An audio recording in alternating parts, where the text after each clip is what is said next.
Well, hi, Wendy. I want to welcome you to the Beat Your Anxiety Summit. And I've been, really getting familiar with all your work. And I think it's so important, this topic. And, it's kind of new. I feel like a lot of this information is kind of new when it comes to toxic relationships and, this word narcissism and narcissist that's kind of thrown around today. And, everybody's a narcissist today. And we get to clear that up. But Wendy, can you tell us more about yourself, why you do the work that you do, and who you are? Yeah, sure. Thanks for having me, Lydia. It's such a pleasure to be with you. And hello to everyone listening. Um, I've been working with narcissistic individuals for about 30 years in my treatment room. I do a lot of teaching of therapists who are trying to work with this challenging population. And and I do a lot of consulting for those who are suffering with the effects of living with or growing up with someone who has traits of narcissism. It is a big word. It's everywhere. It's grown and kind of doubled and tripled in size over the years. And the truth is, not everyone is a narcissist or has narcissistic personality disorder because they are at times a bit self-absorbed or at times a bit more controlling. I mean, we can all find ourselves at times with some of those traits, but it really, for it to be a bona fide pathology, if you will, or a real syndrome, meaning a bigger problem in personality, it would have to contain more elements. I write about that in my book, and I name some of those traits.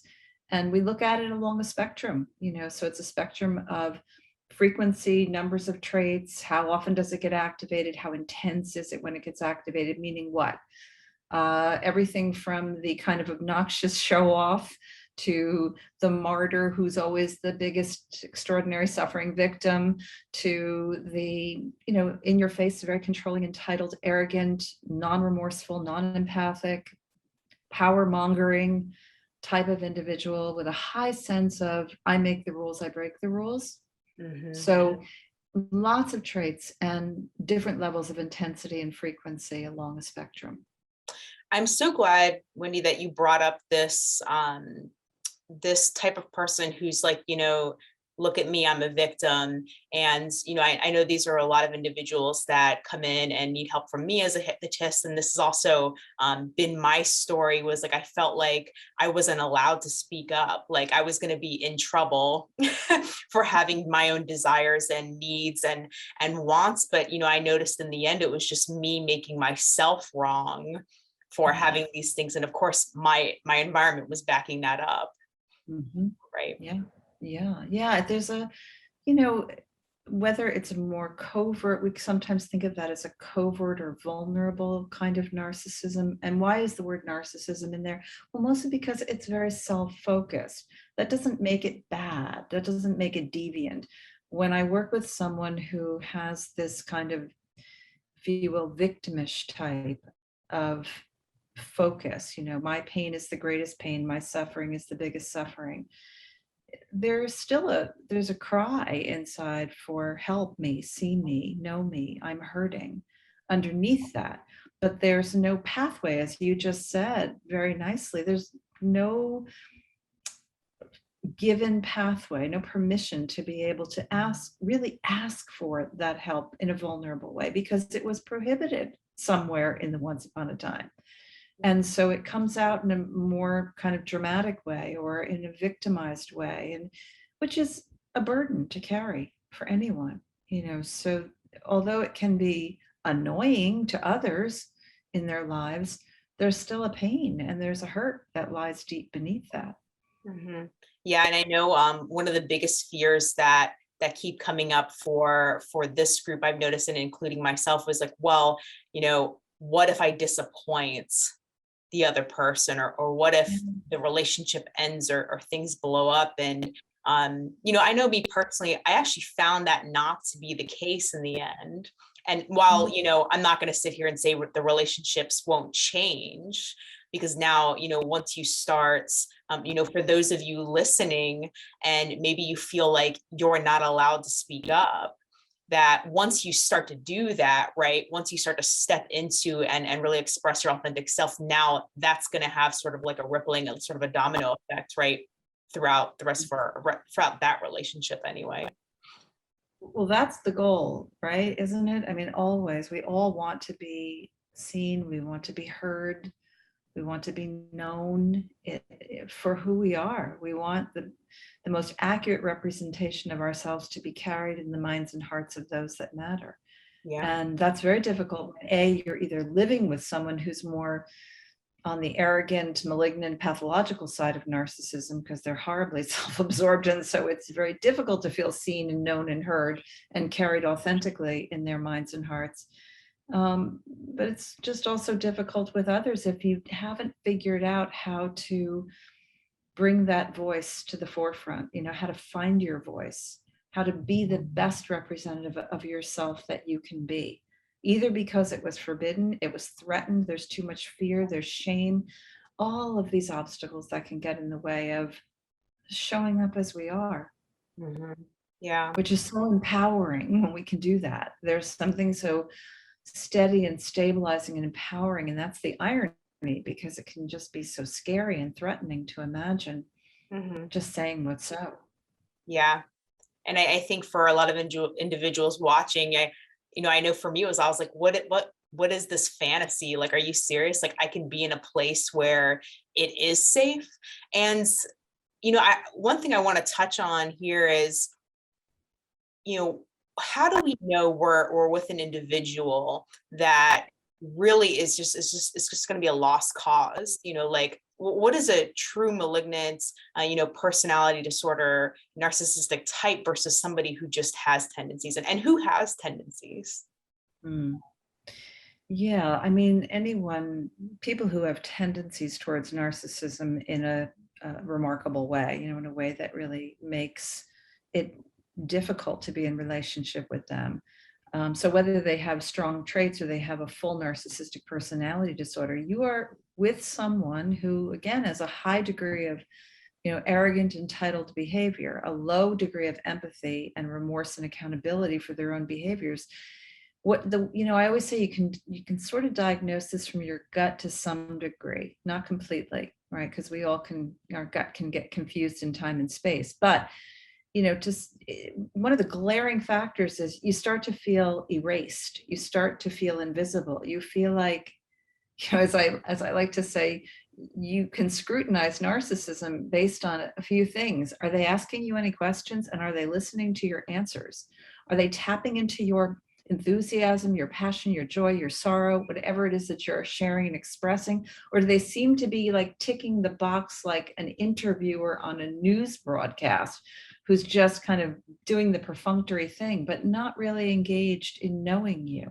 Yeah. Are they sharing anything vulnerable? Are they asking questions and able to receive and embrace your vulnerability?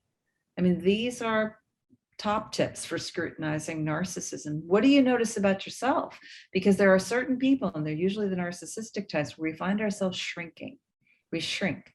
We start apologizing. We start agreeing with things we don't really agree with. We start giving in to demands that we would otherwise say no and set limits with other people.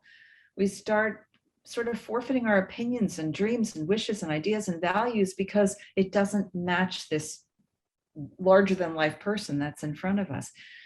We see ourselves, this is something I discovered in the early days of working with this population. I was so triggered and thought, who is this person, who's reacting this way? I am so activated by this personality type. And that sort of set the stage for my journey into figuring this out. But that's what happens when we're in the face of someone with narcissism, or we get competitive and we start, fighting back, and in ways that are exhausting and unnecessary because we don't have anything to defend, but we feel like we have to defend our position.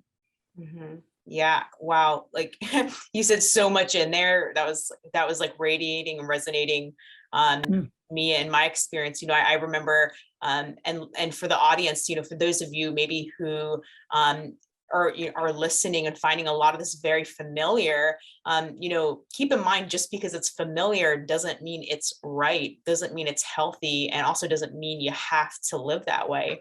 And, Right. I heard you say something earlier, is like, we don't know who we are. Like you said, who is this person? And if you are that person, maybe you feel like you're walking on eggshells and you're kind of you're over analyzing, am I saying this right? Or am I not saying, what if I do it like this? Like you're kind of editing yourself so that you're managing others' emotions and expectations. Well, your Absolutely. interpretation. Yeah, no, that's beautifully said, Lydia. That's exactly what we're doing. And we're also trying to manage and address the internalized fear that we're carrying of, I don't want to look stupid. I don't want to be rejected. I don't want to be judged. I don't want to be abused. I don't want to be neglected.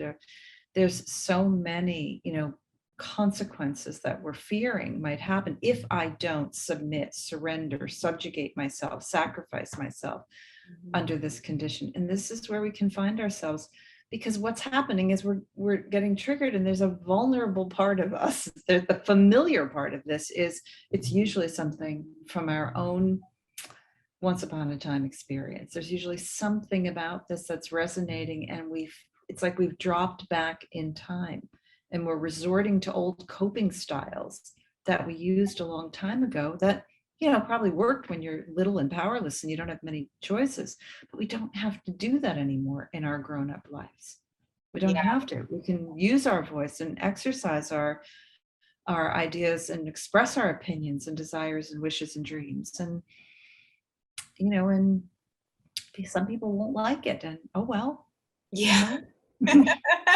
I know that's a fear I hear come up with my clients. They're like, well, Yeah, what if they get mad? And my reaction is, uh-oh. Like they might too, when things are going someone's way for so long, and it feels good to them, right? Like setting a boundary, especially if boundaries are new. And if you don't right, know what a boundary is, then it's time to contact Wendy. But, yeah. um, They will get mad. They will get angry. If you're with a narcissist, I mean, they're likely to either just, they'll stomp off and slam the door. They'll give you the eye roll. They'll scoff, or they'll just get angry and they'll argue and they'll put you down and they'll demean you and they'll disparage you and they'll defend themselves and they'll get defiant. They do all those D words, right? Defensive, defiant. If you are sturdy in your skin, if your spine is straight, if your nervous system is stable, in control, if you are in that empowered mode, which is hard, it sounds great, but it's hard to do. It takes practice and rehearsal and really being with ourselves and blowing up like a volcano in front of you, not dangerously so, because obviously you have to do other things if it's not safe, but who's just, blowing off steam, having a temper tantrum or walking away, you're okay, because you actually expect that to happen. But that doesn't mean you give up your voice, because the power, the work of being yourself and saying what's so, and confronting someone or holding them accountable or sharing your ideas when you're asked, or even when you're not asked, but because you want to share them, that's empowering. That's you listening to you, watching yourself with a prideful sense of, there I am, right? There I am. I'm right there. And the person over here who's getting noisy or going silent is doing exactly what we would expect them to do when we understand narcissism. That's what they do. So when you stop dancing, when you stop engaging and you stop taking the bait, you stand a much greater chance of having some influence over what they will do next. Not immediately, it's not magic, but you've already won when it comes to claiming and sharing your voice. Wow. Like I feel like what you mentioned right here is missed for so many people, because we tend to go into that automatic place, especially if you're, recovering people pleaser and you struggle and you've always needed approval and permission from others. What we tend to do is go automatically defensive, and we automatically start to argue. And Right. for those of you listening, did you hear what Wendy just said? Like, I almost wanted to repeat it, but being able to be in that calm place and not like you said, do the dance where your defenses go up, your shield goes up, you play that game because again, they expect you to go into that place. And when you don't, like I tell my clients, like it takes two people to play that game. Absolutely. Absolutely. And when you stop, I say, stop dancing, right? Change the steps. It's going to be awkward and clumsy. There will be all kinds of little misfires that are loud and soft there. But now you're sort of, an expression I always use with my clients is you're dropping new seeds in the soil, right? So yes, I do work with the narcissists because they come in because partners have said, I'm not doing this anymore. But I also work with partners and family members and try to show them that when you can have that steel rod, running through you, that's very solid. You don't have to be angry. You don't have to be roaring like a lion because, I mean, that can feel good sometimes, sure, but it's exhausting. And it's not the best representation of what you're really feeling and thinking and knowing in here. It's when you're here in this steady place where you can say, no, I'm not doing that anymore. Mm-hmm. I'm done doing that.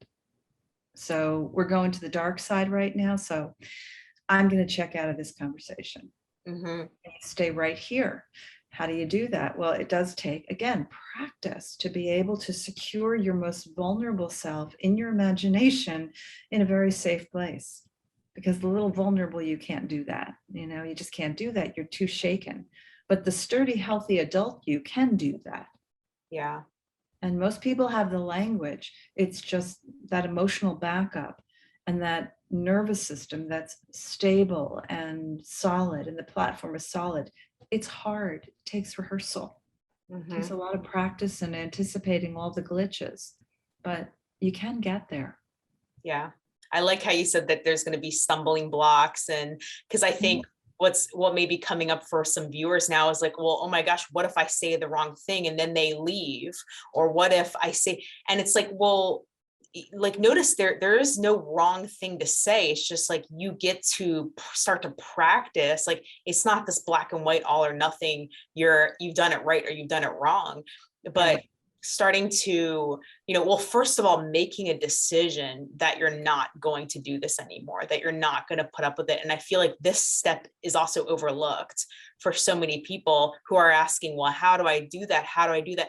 I have personally found a lot of people haven't made the decision to do that. Right. And out of fear, as you point out, that, it could end the relationship. So here's the thing. Narcissists don't typically leave relationships. I mean, they only leave if they've already got somebody who's waiting in the wings, or they leave because they've got a big, cadre of fans and followers. They've got this entourage. They don't leave because they suffer from deep loneliness and insecurity at the core. So they'll threaten to leave, but they rarely leave relationships. Yeah. It's partners who will ultimately make the leave, or at least will begin to try to envision with the narcissist the possibility that this is going to come to an end inevitably if we don't do something about this. So in the spirit of, if you're trying to protect your relationship and see if you can heal it, then you can use language like, in the spirit of protecting any possibility of us having a relationship, I'm not doing this anymore. I hope you'll join me, because otherwise it's an inevitable rupture for us down the road.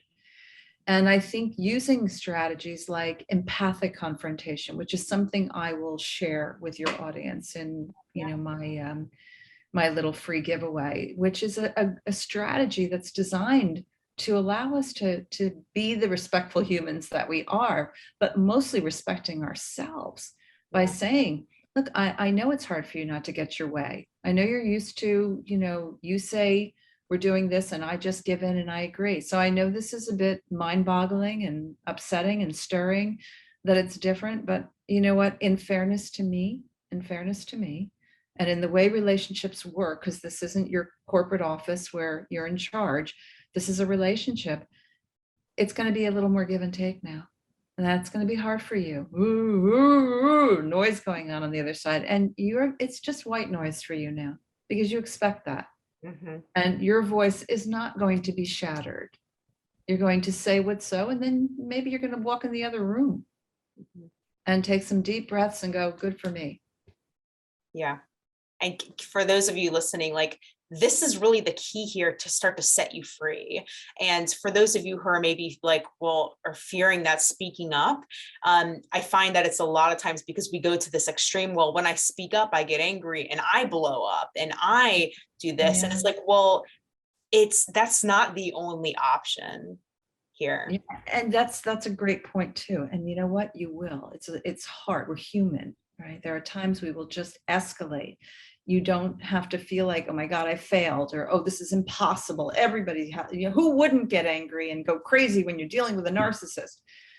Yeah, it's really hard. And so when you do escalate or you do cross that border, you can catch it. You can catch it because we all feel it. We know when we're in it. There's like somebody behind the scenes going, uh-oh. And you can say, wait a minute, wait a minute, wait a minute, wait a minute, time out. I'm going down the dark place. I've promised myself I'm not doing this anymore. Mhm. So I'm going to stop, take a pause, take a breath, close your eyes, bring a little pressure right here, a little warmth, a little soothing rocking. These are all just nice ways to kind of restore your balance, get yourself back in check, and be able to then open your eyes and say, okay, something really important is going on because I escalated, you're escalating. There's an important message. We can't hear it because biologically we're not in a good place. Mhm. So let's try again in a few minutes, or let's try again tomorrow, or let's get some help for this. Yeah. Like, I think what a lot of this population struggle, this demographic struggles with is really bringing out their inner authority, right? Because I can already hear questions coming up like, well, I don't feel like I'm allowed to do that, or like I feel like I need permission from somebody.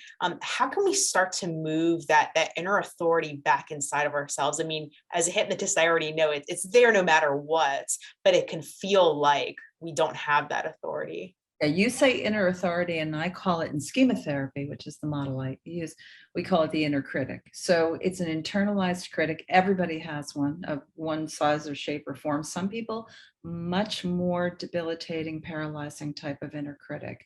Says you're not allowed, you're not entitled, you need to keep your mouth shut, you need to watch, you're going to blow it, you're going to screw up. And, first identify who's the messenger. How did that message get internalized? Who taught me this? I've believed this for a long time. I've been humming this melody in my head without challenging it for a really long time. And usually it has an anchor that tracks back to somewhere else where we got this message. And, with help, we can look back and we can reframe, rescript those experiences. I don't mean just our thoughts, but really the experience, really feel what it's like to have encouragement. Sometimes the intention of the critic is actually to protect us, to preserve us, to promote us, but it comes out in harsh language that ends up paralyzing us and shutting us down. And so when we can grab the caring message, the good intention, and apply that in different language in our mind, then it allows us to begin to find our voice, Yeah. to express ourselves, to share our needs, to describe our disappointments, right? Then we start to feel what I call healthy entitlement to our own rights. Yeah. I think a lot of this audience, and including myself, for those of you who don't know me, I lost my father when I was 11, to a brain tumor, and then my mom was kind of there intermittently, and so it was it was lost, right, but it was a bit more ambiguous. On both sides of the family, and there's that anxiety, right, because now I feel like going forward, every person that I love is going to potentially leave and not come back. And I know that was the fear for me as a codependent and more of the covert narcissistic type. But even then, I've been able to tap back into whatever you want to call it, your inner critic, your inner authority, your inner voice, and retrain that. Mhm. Right. Yes, Yeah. exactly. That's the idea is the imagination is the most powerful resource, one of the most powerful resources we have in our mind, in our brain. And it's the equivalent of how we remember. So we use the imagination, drawing on references, we can reorganize experiences in our mind that also flows through our body and our soul. So we can feel what it's like to know, in like in your example, Lydia, that I'm not alone.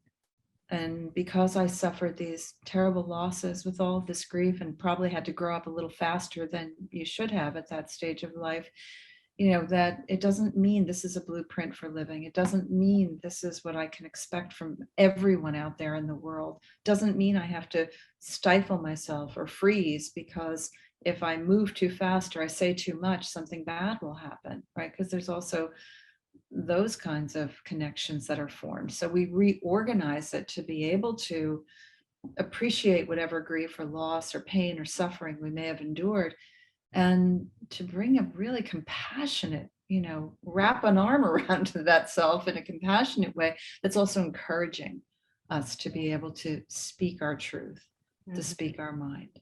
Yeah. But it's possible if we take advantage of that wonderful resource called the imagination.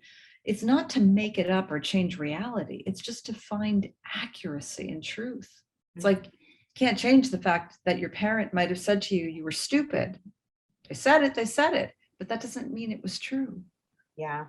It's just that we buy it for our whole life Mhm. and we don't challenge it. Yeah.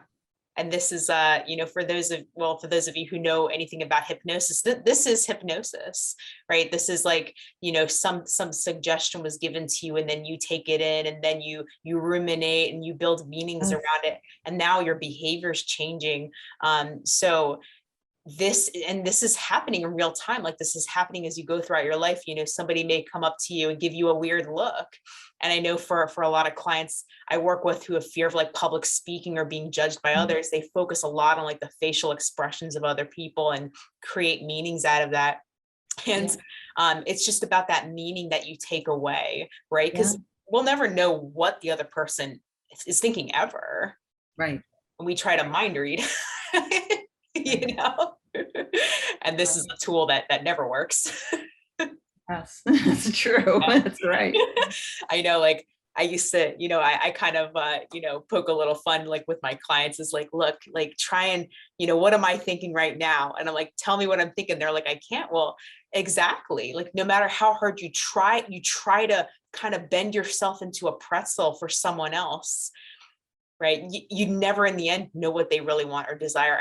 And also it's not your responsibility, That's right. And right? yet we do it. We can be at the mercy of our automatic Mhm.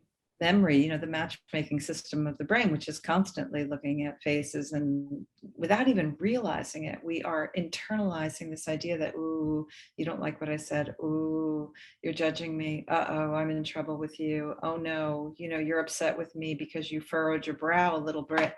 So we're always taking those cues and then responding as if there's a truth there instead of asking questions or noticing or even just pausing for a moment to see, when we can pay attention to what happens in our bodies, and how we're getting triggered and activated, we stand a much better chance of making sense out of what we're thinking and where that's coming from. This Mhm. is just ever so important when you're in relationships with narcissistic people, because, yes, they can become predictable and there are certain patterns that we can anticipate, but we can't fix or change that. You can't change someone just like that. They often need a lot of professional help if they're willing to do it to make those changes. But we can change what happens in here Yeah. just by becoming more mindful and attuned to, how it all gets activated inside of us, what Mhm. conclusions we draw upon, what coping styles we drop into. Like there I go again. I just gave in when I really wanted to say no. Yeah. Yes. Yep, exactly. And this awareness around, we can call this a habit, right? Like, I have a habit of just staying quiet. Yeah. Yeah. instead of speaking up. And it's just, I love this. It's just about whether you're working with Wendy, whether you're, working with a hypnotist or a counselor, or, doing Reiki work or whatever type of work you're doing, it really comes down to just building awareness, right, around catching yourself. And then I find that this just kind of auto corrects over time, because, for me, what became more painful was to say nothing versus saying something, Yes, you know, exactly. that Yes. flip, that switch flipped, not the Yeah. flip. Yeah. Yep. Good. Maybe this is resonating with some of you viewers, at what point, how painful, I mean, what's really more painful is staying quiet and suppressing yourself, and then having to hold on to that and be angry throughout your day and stuff that down, or to just make that utterance, right? Yes. I think silence is best when you feel the irresistible, familiar urge to suddenly defend yourself when there's nothing to defend. That's a good time to go silent and just notice like that tension and that impulse, and see if you can get a little interference before the impulse takes over, where suddenly you're saying, but I didn't mean it like that. But I didn't say that. What I said was, you have nothing to defend. Don't waste energy on that defense. But Wendy, I want to be understood. And you deserve to be understood, but try to do it without defending yourself. Yeah. There's the challenge. There's the greatest challenge. How do you do it without defending yourself, especially to someone, like in the case of my population, who's narcissistic? Clearly I can understand why you might feel that I said that in a way that was critical, because I know that you have a sensitivity to feeling criticized. I know that's hard for you. And I know it's painful when of course you would be upset if you felt like I was being critical, but it's me, right? I'm your friend. there's no part of me, at the risk of sounding defensive. You can even put it out there as a preemptive strike. It's reminding you and reminding them, you're not going to defend yourself. At the risk of sounding defensive, I'm going to remind you that I'm your friend and not defend myself on this. So if I said it in a way that was offensive to you, of course I would feel badly about that. And of course I do if it was offensive. But there was no intention to criticize you.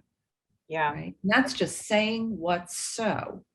That's not me now going into it. But I really meant, and if you were really listening, you would have heard that I said this. No, you didn't. Yes, I did. No, you didn't. And it's a mess. Right.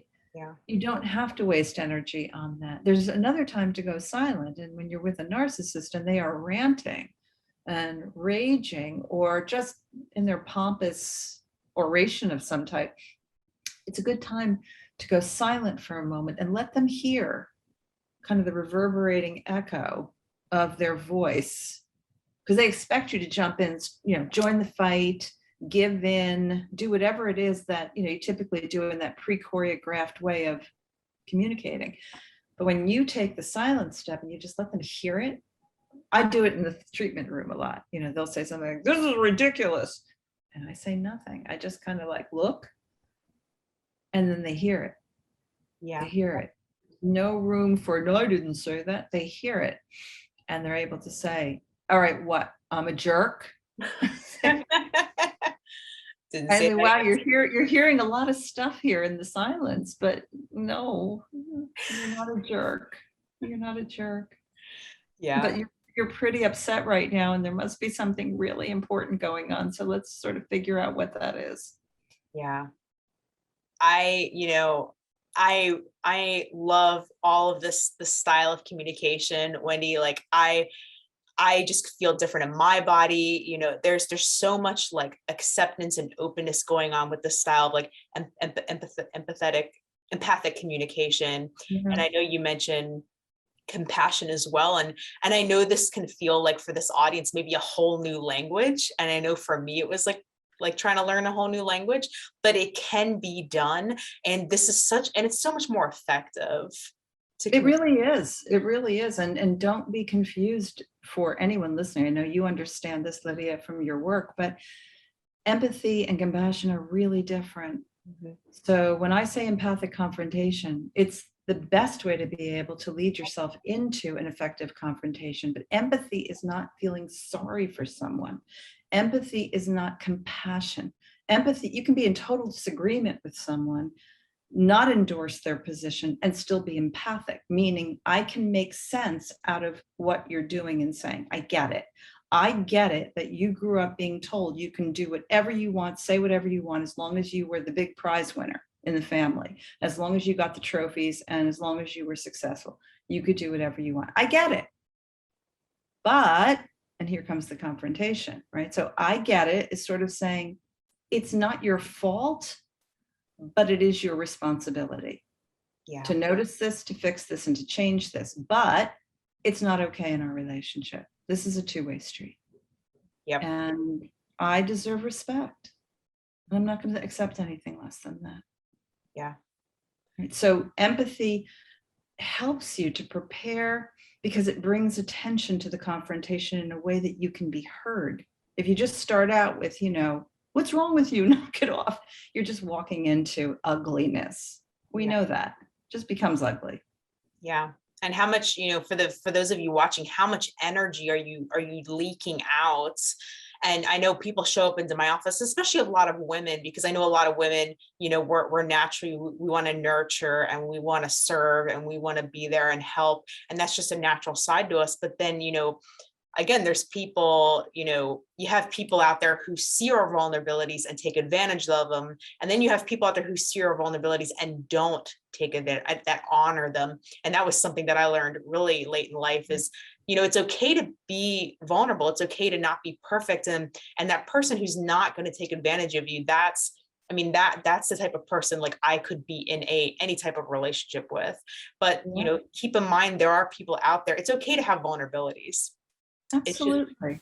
Absolutely. And you don't want to walk into the lion's den either. So you're not going to walk in with your most raw emotion, your most dreadfully, unbearable hurt to someone who has absolutely demonstrated no capacity to be a comfort, to be a refuge, to be someone you can trust. And this is unfortunately true for so many, and maybe people even listening now who have lived with or are living with someone who's betrayed you and violated that trust. So you do learn how to kind of steel yourself, protect yourself, and find others that you can confide in. So there are times when we don't want to walk in, but you can always bring your narrator into the conversation. And your narrator is like an advocate who on your behalf can say to the person who's hurt you or the person who's disappointed you or the person who's not showing up so well, can say, I'm aware that I'm feeling very upset right now. And I'm aware that I really need some comfort and I need a friend to talk to. And I'm aware that I'm reluctant to share this with you. Mm-hmm. And that's tragic for me. That's tragic for our relationship. But I just wanted you to know that much. So you haven't shared a thing, but you've narrated the experience that you're having, and you've narrated your wish, and you've narrated probably the reality of where you are right now. And you've dropped the seeds in the soil again, right? Hoping for maybe a little harvest somewhere, but at least you've heard yourself tell the truth. Yeah. And then, as we wrap up here, I know, I want to hear more from Wendy. I feel like I'm just transforming, just listening to you talk with all these new tools and these reframes and this energy. And, if you're struggling with this out there, if you're out there listening to this video, watching this video, and you're asking how, then check out Wendy's stuff. She's got a YouTube channel. She has a free gift for you all. If you want to learn more about this empathic communication or compassion, these are essential to healthy living, to a healthy mindset. Doesn't matter where you go. This is something that has to happen, along with boundaries, is also something that obviously, we're doing here. So Wendy, can you tell us about the free gift that you have and where they can go to find it? We'll also put the link below this video. So click to go get it, guys. Like, you may never hear this information again. Go get this. Yeah, first of all, visit my website, disarmingthenarcissist.com. My third edition of my book is just out. It's got lots of this material in the content. So I invite you to have a look and share your feedback with me. But my website also has lots of goodies and lots of podcasts and resources that you can find there. The free gift will be including some of these tools. I'll do a quick brief down and dirty on some of the tools of empathic confrontation, just continuing and a refresher of what I've talked about. I'll make that available on my website. I have to set that up for you, but you can also email me. So email me at wendy.behary@gmail.com. My email is also on my website, so you can reach me there. And the link is also below this video. So go check out her website, click the link below to go get it. Like I said, guys, this is such valuable content. You may never get, hear this phrase empathic communication ever again, but this is it. It doesn't matter how you phrase it. This type of communication, this, tapping into, being empathetic with yourself and being compassionate with yourself. And if you are asking how and you need this help, click the link below. Don't waste time. Get it today. This interview is only going to be available for 48 hours. So Wendy, you're such a wealth of information. You're such a gift to this world and to the summit. And I want to thank you for being here and for giving us your time with this amazing insight. Oh, thank you, Lydia. I'm very touched by your warmth and your nice words and your wonderful questions today. It's been a delight to be with you. So pleasure is mine. Thank you so much.